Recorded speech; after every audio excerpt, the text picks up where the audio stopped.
Hey y'all, it's your girl Aaron, and today I wanted to talk about Elon Musk. And obviously, he's a very controversial figure, and many people like him and many people don't like him. And I have actually spoken about this before, but I just wanted to make a video specifically about the way people treat and talk about Elon Musk and how I think that that can be harmful. So, I mean, it's no secret that Elon Musk is autistic. He admitted as much, although he used problematic language when he did so. And there is a lot of problematic things when it comes to Elon Musk. There's that. There's also the fact that he is anti-union, which is very problematic. Um, Tesla has also had certain sort of human rights type policies suggested by shareholders, and then at sort of like their shareholder quarterly meetings when they bring those up for votes, those things always get voted down by directors. And so whether or not he's personally voting those down, um, I think as CEO, it's his responsibility to take the leadership role in that and to have gotten those things approved. For example, things like auditing where the cobalt comes from, like there's those types of things. So there's that. There's the fact that he's, a capitalist, and that comes along with a whole lot of problematic things.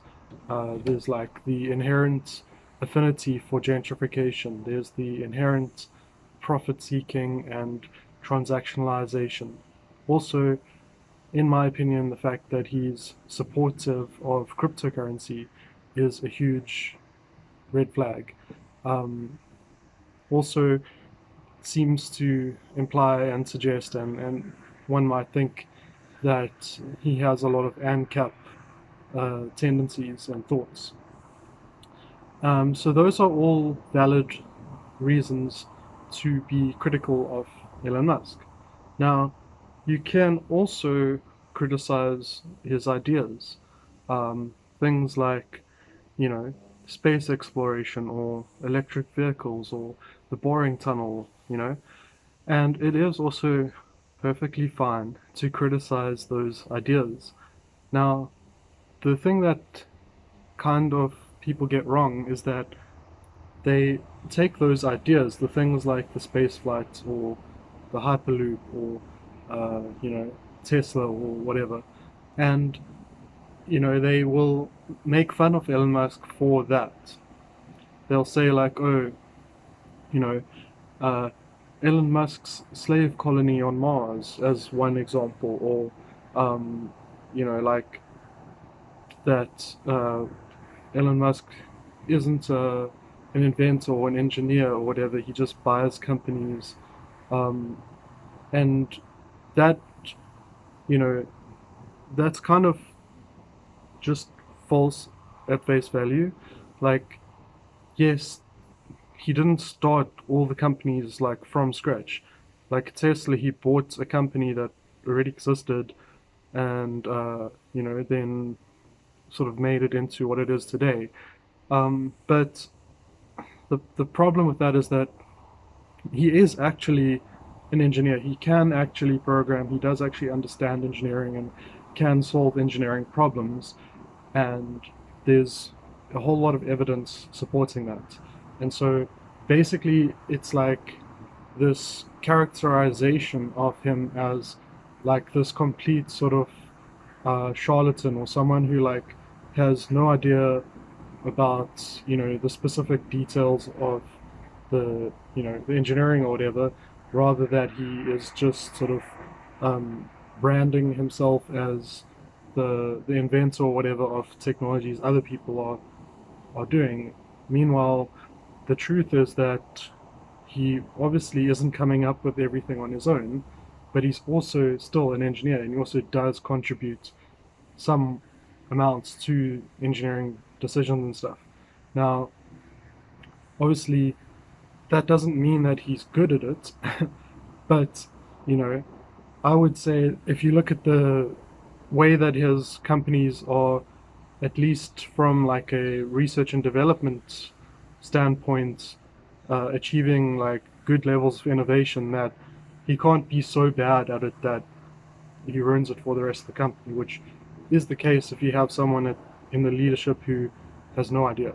Um, so yeah, so to me, the problem with that is that, you know, it's sort of a smear on his character for something that isn't like specifically, you know, a negative thing. Like, what benefit do you get in trying to imply that he's just an engineer, or that, you know, he shouldn't get any credit for anything he's done? Like, what is that trying to achieve? Why are you trying to make him out to be that kind of person when, the fact that it's well known that he's autistic, you know, that then we all know, like, we should all know autistic people have special interests. And it's not that difficult to figure out what an autistic person's special interest is, because they'll tell you. And he does over and over again. People ask him a question and he answers a completely different question because he wants to rather talk about something he has a special interest in, and he doesn't really think that answering the question that was asked would be a valuable use of his brain power or everyone else's time, for example. So, you know, it's not uncommon that an autistic person will take an interest in things and then do like a lot of research and get a good understanding of it. And I'm not saying that they're going to be the best in the world. If that is also possible, if they, especially if they dedicate like all their energy into like one thing, then they can very easily, well, not easily, but likely be the best. But other autistic people have a lot of different interests, and they also enjoy thinking about how those things fit together.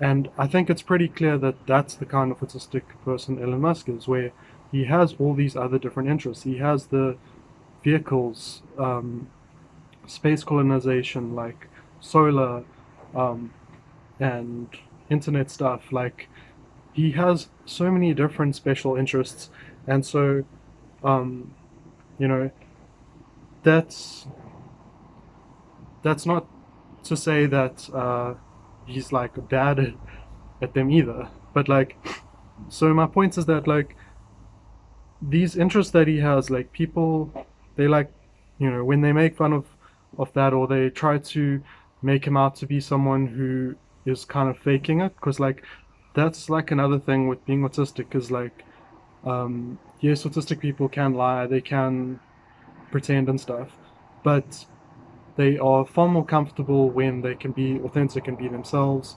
And I mean, yeah, it's like someone can be themselves and have wrong ideas, and you can call out those ideas. But the way that we call out people's sort of bad ideas, you know, that is actually very important. And it's kind of like this thing where like people sort of other, it's like a lot of people who consider themselves leftists or progressives or whatever, or on the left or whatever, they like to point out that othering is this bad thing, and then they point to when like, you know, marginalized people get, you know, othered, and how that excludes them. And it's like, for some reason, because Elon Musk is like super rich and stuff, like they think it's okay to other him for things that are actually connected to him being autistic. Like the fact that he has this interest in space, for example, um, and they, you know, they start making fun of that or whatever, and then it's not no longer about the wrong ideas. It's just the fact that it's uncommon, or that they don't like it, or whatever. Like, there's so many autistic people who are interested in space colonization. It's like probably one of the most popular common interests, and I don't think that's a coincidence. Because autistic people on Earth get treated like really badly by society. So it's almost natural for us to gravitate towards things like sci-fi, where and even fantasy, where we can imagine other worlds, where we can think of how things could be completely different, because the way things are now is completely not comfortable for us. You know, Elon Musk was bullied in school for being autistic, obviously. Maybe he didn't know he was autistic at the time, but he was definitely bullied for being weird, okay? Um, and whenever I've seen him talk about that time of his life on interviews, like he's often like teared up and stuff. Okay, so there's like still trauma there. Um, and you know, just because someone's rich doesn't mean all their trauma disappears. So, like, why I still don't think it's okay to treat these people as if they are sort of othered just because they've been successful or gotten rich or whatever. Like, um, we do need to hold them accountable, obviously, but not as like this villain or as this thing that's like external, where like, oh, like there's humanity and there's the people who are like looking for to improve the world, and then there's Elon Musk who says that he's trying to improve the world, has measurably moved us away from fossil fuels, probably more than any other individual in history, and yet, you know, he's not part of that movement because he's rich, because of all these flaws in his personal ideology, like, you know, love for capitalism, love for uh, being anti-union and stuff. But when you dig into it, like, it's not, he doesn't have those positions because he, you know, has this sort of like screw the weak, or like if the poor mentality. It's rather that he's like, he has justifications. So he'll have this stance where like, if we're paying people above uh, the market rates for their job or whatever, then why do they need a union? Why do they need? Because usually a union would be something where you argue for more cost to company, more salary, more benefits, whatever. So his perspective is, well, you know, like, we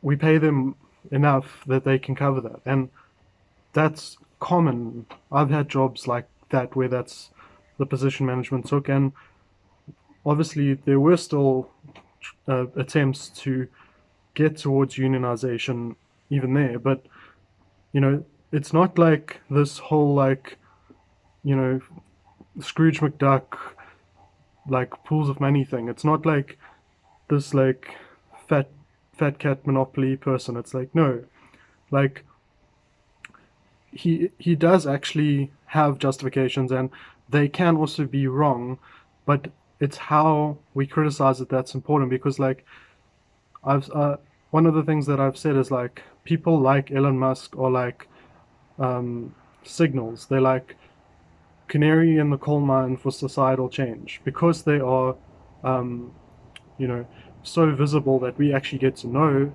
where they're leaning. And because you know, obviously one of the things is because he's autistic. So if one of the things that's very common for autistic people is they don't enjoy cognitive dissonance between evidence and opinion. So when new evidence comes to light and stuff like that, then they do change their opinions. They update their opinions and change what they think. So, you know, so then also the fact that basically he's very much a centrist. Um, you know, he has this kind of ANCAPy vibe, but he also wants a carbon tax. So he's pro and against the government in some ways, and he wants, you know, uh, he wants society to be more democratic, but then he wants his organizations to be hierarchical. Um, you know, so he has a lot of internal contradictions as well, and there there's libraries full of uh, ideology from the right wing, or like the capitalist perspective, to justify those contradictions. And so somebody raised in a capitalist society who is never managed to break out of that framing um, they the more they rely on logic, the more they will lean on those justifications. And so yeah, I think being like white and cishet and rich and stuff makes him sort of out of touch with social movements, almost like inherently, because he is never feeling any of the pain that any social movement is like, born out of. So there, there's no natural inclination, there's no natural relation or understanding from his point of view. So in that way, he is kind of like a litmus test where if he starts to become more progressive and he starts to become more anti-hierarchical, that's an indication that that's the direction society as a whole is heading, in my opinion. Whereas if he sort of doubles down on the ANCAP side of things, then to me that's an indication of society at large. And it obviously it's not science. It's not like you can tell. I'm just saying like that is one type of example. And so to me it's like why I think that framing is important is because it will sort of highlight the fact that people like him aren't meant to be uh, like, you know, we have a glorious revolution one day. People like him are all rounded up and locked away, or, whatever reactionaries or edgy people think should happen to them.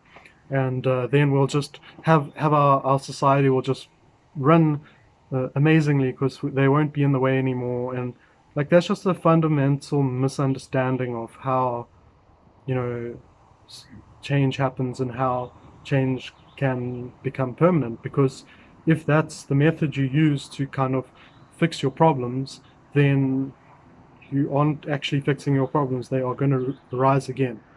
And yes, there are going to be people who are going to kind of have this destruction and like um, really want to eliminate and take out uh, new social models, for example, like that are more democratic and stuff. But like Elon Musk is definitely not one of those people. Um, he said that like his favorite society in fiction is the Ursula Le Guin's The Dispossessed or whatever. Like, I might be saying it wrong, but where it is kind of towards the bottom left, like anarcho-communists type. It's not perfect, but Um, and he said that on Mars, he thinks the Mars colony or whatever should have a more democratic system. And he's mentioned stuff like every law has a built-in expiration date. It takes less votes to repeal a law than to pass a new one. Those types of things that will deal with a lot of the issues that we have now. Like, imagine like the anti-voter laws that are often an issue, especially in the USA.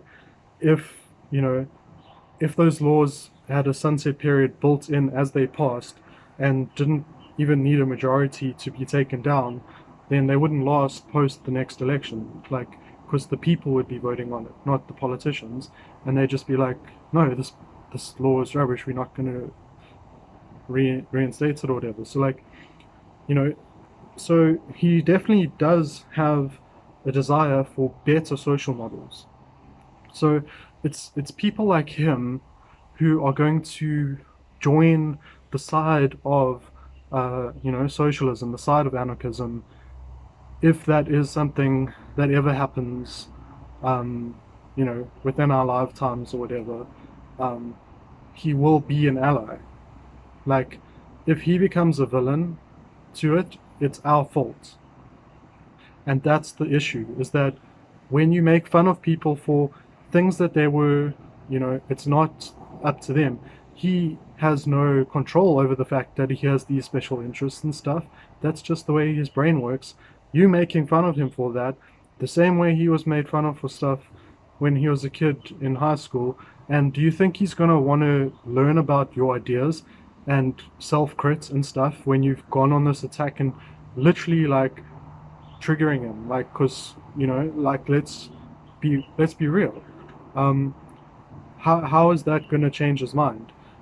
And so you either one of those reactionary, edgy people who just want to round all the rich people up or whatever, even the ones who clearly want to be part of the solution but just can't because they're too misinformed and too, you know, propagandized, but are still reachable, definitely. If you don't think he's reachable, then maybe you need to find a different ideology because you obviously don't think the one you're supporting is very convincing. Like, I'm sorry, but either you think it's something that you can get people like Elon Musk to get on board with, or you don't really think it's that great. Because what kind of huge obstacle would there be to that? In that kind of society, everyone benefits, everyone lives better, even rich people, just that they don't have the hierarchy, they don't have the power. And that's the key thing to try to bring someone onto our side, is to be against that sort of hierarchy. So, you know, villainizing him and making out to be your number one enemy, um, the fact that he's been marginalized and, you know, treated badly for being different his entire life, and now you're making him out to be a villain. Like, you are you are an enemy to the left because you are treating the people that are strategically important and show that they are reachable, you're treating them as though they're not reachable, and turning those strategically important sort of radicalizations into non-radicalizations, which, given enough time and enough crap happening in society, a radicalization is probably going to happen anyway, and it's not going to be the one we want. Um, so in that way, it becomes a self-fulfilling prophecy. Now, that isn't to say that we all need to be nice to him and we all need to be fans. I am a fan personally, but I have a lot of criticisms as well. And we need to voice those criticisms. This is about how to do that. And to do it effectively, it's got to be based on, you know, actual persuasive arguments, not just memeing and antagonizing and, oh, lol, like, rich people suck or whatever, like, or like the end of your jokes. Like, pick a better villain if you must do that. Like, don't pick the person who has shown willingness to be part of the solution, wants to have better social norms, wants to improve the world, and is marginalized and takes a lot of flack for it. Just because he's rich. Like, if I'm not going to get into the fact that wealth in shares in a company that you are a CEO of equals your job, because you're using those shares to vote yourself into that position, along with getting some board members to agree, obviously, if you don't have majority shares. But like, so you want him to fire himself so that he's not rich, so that he actually has all that money in cash, and then you want him to use that money to try and help people, when him having the job he has with those shares is his opinion of how he can help by moving us off of fossil fuels. He's already doing the thing you want him to stop doing it his way and do it your way, and you're not giving convincing reasons. And that doesn't mean that they aren't convincing reasons, but you're not giving them, and so they are destined to have no chance of succeeding. And so what is it? A performance, trying to look good, trying to score social capital from other people because you can all dunk on someone together. And it's easy to dunk on people who are neurodivergent. They're quirky, they have weird sayings, lots of memes go around about them, and it's so easy because they are different, and it's easy to make fun of people's differences, and we got to do better. So that's why, although I am obviously super interested in left libertarian politics, I think we should be treating Elon Musk like a potential recruit, and nobody has been able to explain to me why not. And if I ever try to get people making fun of him to explain how doing so was a good idea or made any positive impacts on the world at all, it just never materialized. And basically, the ends up being like he's not already a leftist, so let's make fun of him. Like that's how you get people to be leftists, is it? You sound like frickin' Vosh.